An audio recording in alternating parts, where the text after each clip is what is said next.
Hello and welcome to Crosstalk. I'm Peter Lavelle. In Syria, there are declarations of defiance as violence continues to intensify and spread. The Assad regime says it is a victim of conspiracies and outside interference. To what degree is this true? One thing that is certain, Syrians are now killing each other on the basis of their uniforms, alleged loyalties, and religious affiliations.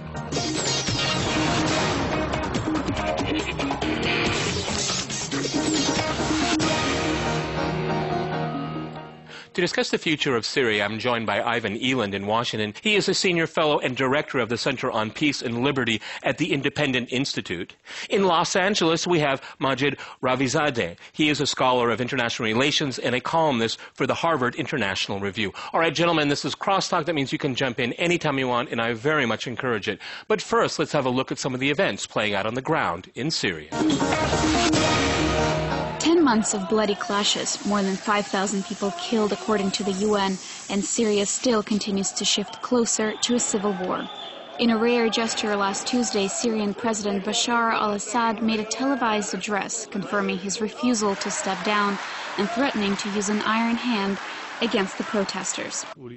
Our priority is to regain security, which our country has enjoyed for decades. This can only be achieved by hitting the terrorists with an iron hand. Reiterating his stance in a subsequent speech on Wednesday, Assad pledged to crack down on what he called conspiracies against his country. His defiant speech flew in the face of the mounting international pressure to end violence and reach out to the opposition. Several rounds of sanctions from the U.S., Europe, and Turkey have significantly shaken up the Syrian economy, and the Arab League's recent decision to suspend the country's membership has been a tough hit for a country vying for regional hegemony. But foreign powers have stopped short of these measures, and the UN Security Council still hasn't agreed on a resolution akin to that on Libya. I think a UN intervention authorised by the Security Council highly unlikely. It seems very unlikely that Russia and China would agree to it, as they, in a sense, agreed to the Libyan intervention by not vetoing it. There may be a NATO intervention, but even that has high risk. We've been hearing about the growing tension with Iran. We shouldn't forget the growing tension inside Iraq. And precisely because Syria is part of a complicated network of alliances that includes Iran, Hezbollah in Lebanon, and Gaza's Hamas on the one hand, and the U.S., Israel, Saudi Arabia, and Turkey on the other, anything that happens in Damascus is likely to have a tremendous impact on the balance of competing interests in the region. Masha Charney for Crosstalk, RT. Okay, Ivan, if I can go to you first in Washington. Assad is defiant. He's saying he's not going anywhere, and he's blaming his country's problems on outside forces. To what degree is that true? Because there's an ample amount of evidence on the sidelines that there's being training of troops in Turkey. There are a lot of arms going into the country from the outside. There's even talk that the United Nations, the American National Security Agency is looking at some options right now. I mean, are we seeing a build-up to an outside intervention into Syria?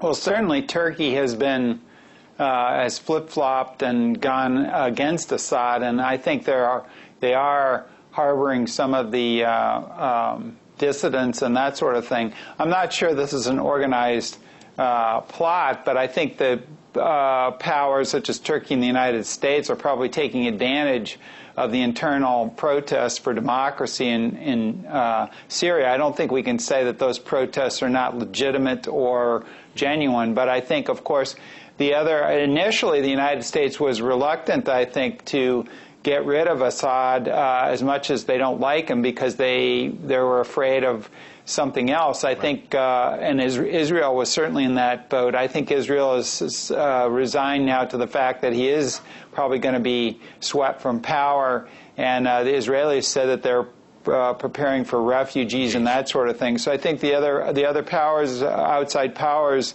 are predicting Assad's demise, and Turkey might actually be helping them. And it's difficult to tell what the U.S. wants now, but the U.S. wants stability for Israel, and I think Israel's security is paramount. And they may have reached the conclusion that Assad is eventually going to go, and they're trying to manage that. But So the other powers around there, Israel, Turkey, the United States, of course, they're all interested in what's going to happen there, but, they can't really control events, I don't think. Okay, Majid, if I can go to you in Los Angeles, are we looking at the last days or months, weeks, months of the Assad regime? And for some people, that may be a good idea, but, the law of unintended consequences, when we see what happens when a regime collapses and you give it a push, either a hard one or a gentle one, you may not know what you're going to get afterwards. Yeah, if you don't mind, I just go back to the point that your other guest made. I respectfully disagree that Turkey and United States had been flip-flopping. I think they actually had consistent policies, and I think that they took different steps as dialogue first and diplomatic initiatives to convince Assad to stop the violence. When he decided to follow the direction that the other dictators in the region, such as Gaddafi and Hosni Mubarak, took, I think they decided to go to the next step and impose sanctions on Syria. And I think now they lost hope that Assad is really willing to make reforms inside, political reforms, or to release the prisoners and to stop the killing and the systematic torture. And I think now they're waiting for the Arab League. So the Arab League, if decided to refer the case to the United Nations or the UN Security Council, then they will make a more robust measure. So in that respect, I think they have had consistent policies towards Syria, and I think they took the side of the civilians inside Syria, and they have repeatedly. Well, I'm sorry if I could interrupt here. I mean, these are I don't understand when we use the term protesters, civilians. I mean, a lot of these people are armed, and they're no longer civilians or protesters. They're combatants now, and this has turned into a civil war, and some Western powers are supporting certain elements within Syria taking a side in a civil war. Would you agree or disagree with that? If I could just stay with Los Angeles. Well, I think, I agree that if the violence continues and Assad insists on using the tactics of heavy security forces and military forces to address the legitimate demands and grievances of the people, that might descend into a civil war.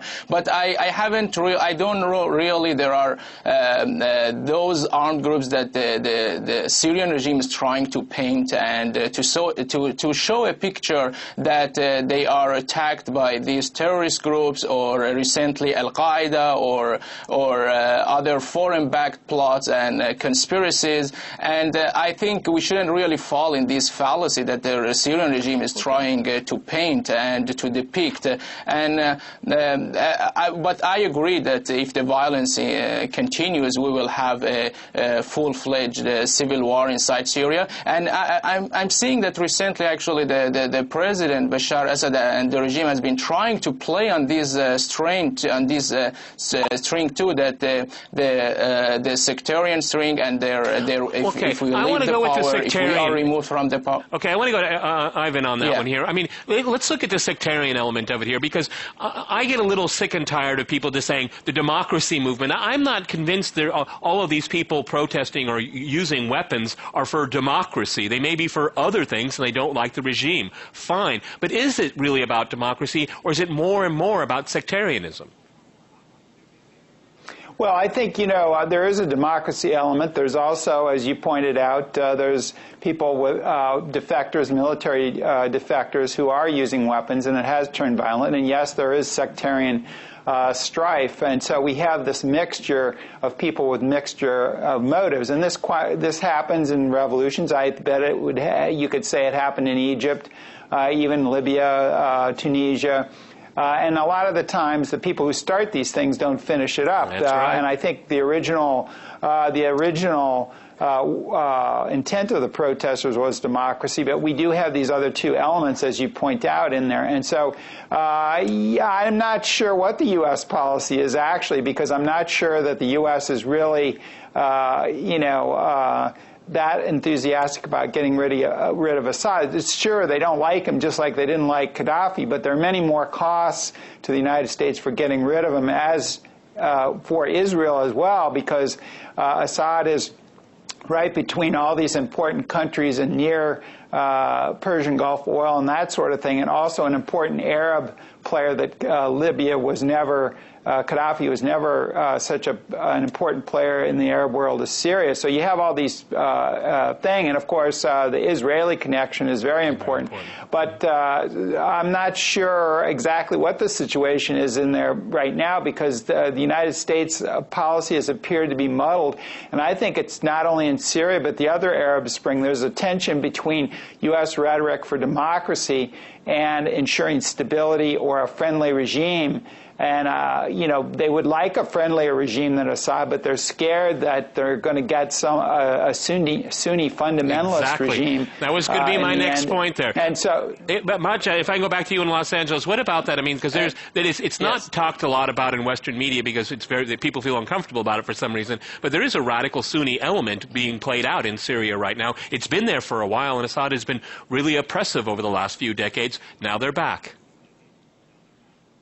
Yeah, I mean, that's true. But let me just go back to the point your other guest made. I think the thing is that about United States, I don't know, whatever United States does, it's criticized. If it intervenes in Syria and it's overthrow the regime and, let's say, establish a democratic government in Syria, they would say that it's intervened unilaterally. If it doesn't, they would say United States is not reacting. I think United States has really done the appropriate steps to condemn Assad regime. It was one of the first countries to condemn Assad regime use of brutal use of violence, and I think it was one of the countries who pushed for the sanctions on Syria. So I don't know what else gentlemen, let me jump in here. We've run out of time. We're going to go to a short break, and after that short break, we'll continue our discussion. Welcome back to Crosstalk. I'm Peter Lavelle. To remind you, we're talking about the situation in Syria.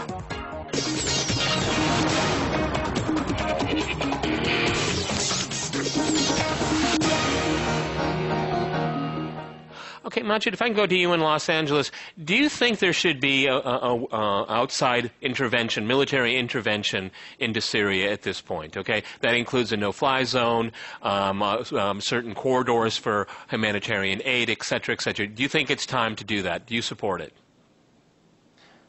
Well, I think, first of all, let me explain that the international community, international organizations, the Arab League, and non-Arab countries such as Turkey had used every step possible, every means possible to convince Assad to stop the violence and use dialogue or civilized political manner to address the grievances of the people. And none of these approaches worked. I mean, he decided to use the security forces and military to address the crisis in Syria. And I mean, the military or Syrian regime have been for 4 decades shaped by this belief that every problem can be addressed by military. So I think he will not change his approach. And the speech last time that he came out and is saying that he's not responsible for the people being killed, and he showed complete obliviousness of what's going inside Syria. I think he insists on using the same approach, and I think now we probably, I mean, there is, to protect the civilian, protect the killing. We have daily basis killing in Syria, torturing children. We saw Hamza Khatib that they're yeah, but also, mutilated. let's be fair too. I mean, we see what's claimed to be defections from the military going into the opposition, and they're using force as well. Okay, I know I keep pressing on the issue of civil war, but that's the definition of a civil war when this country, people of the same nationality in the same country take up arms against each other, and they are being armed from the outside. There is evidence of that as well. Well, I mean, I agree, but who started that? It was the regime who initiated that. If the regime has from the beginning with a very civilized political used a very civilized political approach, I think that would not have led to the situation that we see now. But I emphasize that both sides should use really constraint. And I mean, back to the previous question, I think to protect the civilian inside Syria, Syria, and I mean, my family, friends, I mean, they're living there, and they're regularly reporting that about the violence that is going on there, the risk that they are facing. I think to protect these civilians, there have to be some sort of international intervention. Either it could be no-fly zone, or it could be equipping and training let's point out groups. Let me point out to my viewers that NATO's intervention into Libya killed lots of civilians. So that's what you get when you get outside intervention. Ivan, if I can go back to you in Washington, I mean, is this whole thing? It's not about Assad. It's not about democracy. It's not about any of these things. It's all about Iran and breaking the bridge that Iran has through Syria to Hezbollah, and you can even throw in, if you want, Hamas in Gaza. It's all geopolitical. It has nothing really to do with the interests of the Syrian people.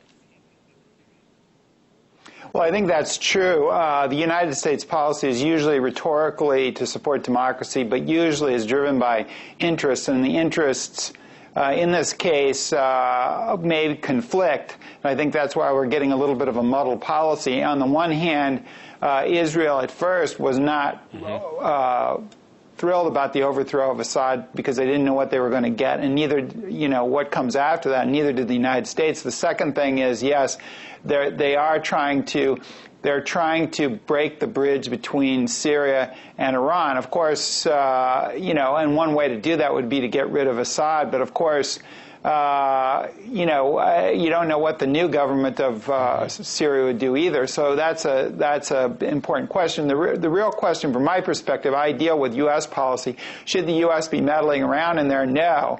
And if they are giving aid to some groups, armed groups in Syria, which I don't think has been demonstrated, if they are, they should stop it. And I think there are long-term consequences for meddling in the internal affairs of countries that are not in the U.S. strategic interest to do so.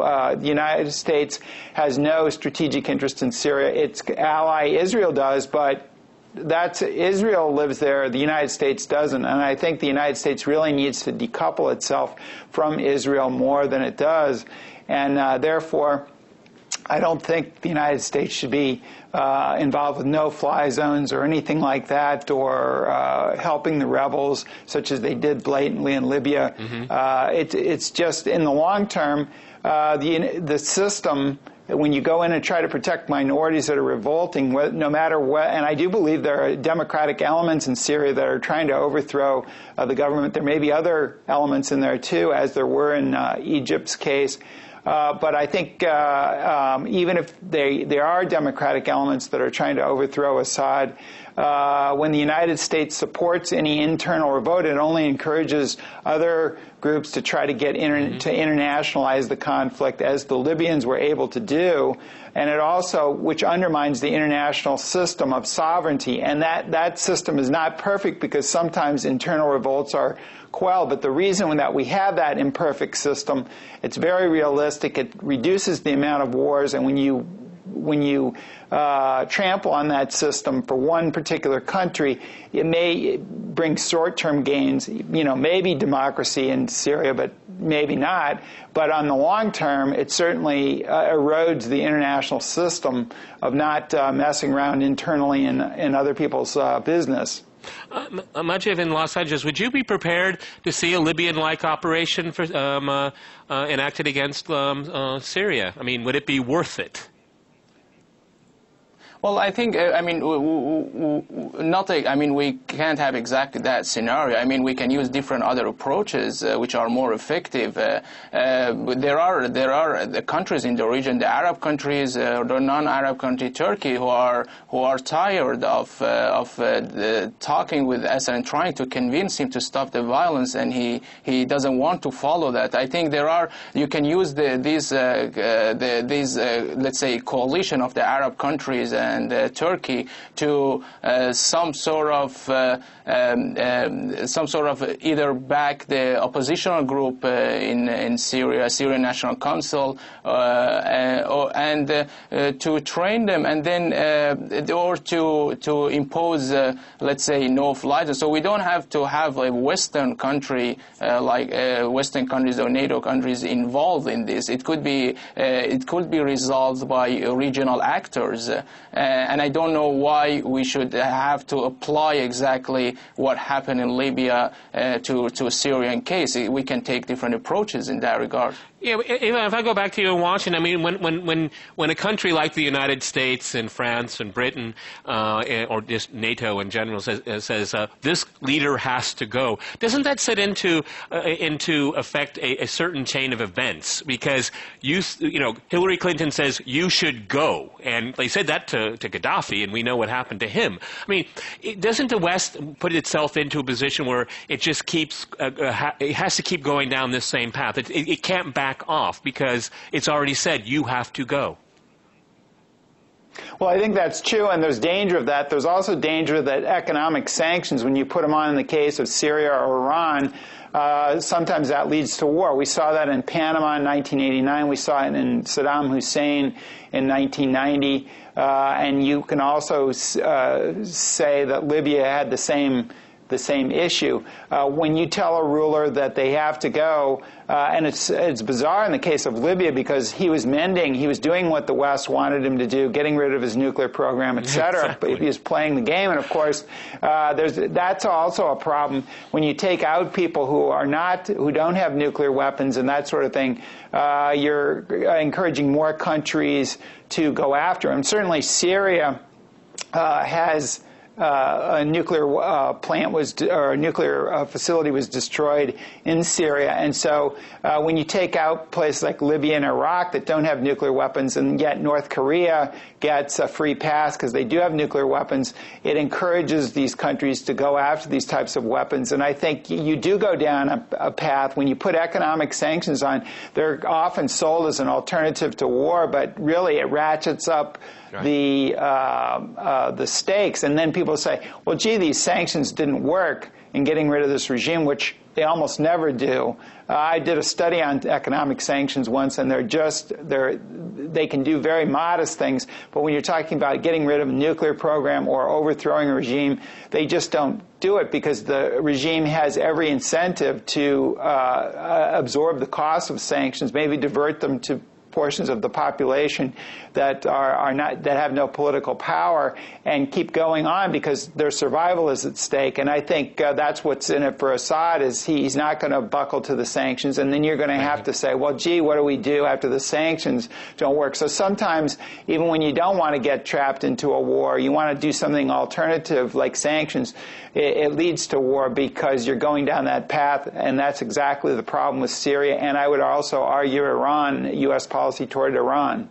Okay, Majid, if I go back to you in Los Angeles, I mean, my sense is that there is a civil war already going on in Syria, and Assad will be overthrown eventually, and I think there'll be outside involvement in that, one form or another, to one degree or another. What kind of Syria will come out after that? I mean, do you believe it'll be a democratic Syria, or the Muslim Brotherhood is one of the very influential group in Syria, and we saw what happened in Egypt, and they may want to start talking about different foreign policies, and that doesn't necessarily mean it would be it would be sit pleasantly next to Israel like it has for the past 30 years.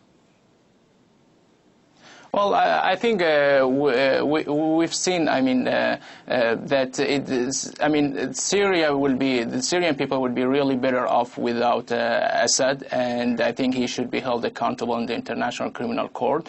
And I believe the Syrian regime has been trying to depict that if they are removed, there will be civil war and instability, and they are trying to inflict fear inside the people to keep. All right, gentlemen, we've run out of time. Very interesting discussion on Syria. Many thanks to my guest today in Los Angeles and in Washington. Thanks to our viewers for watching us here at RT. See you next time, and remember, Crosstalk rules.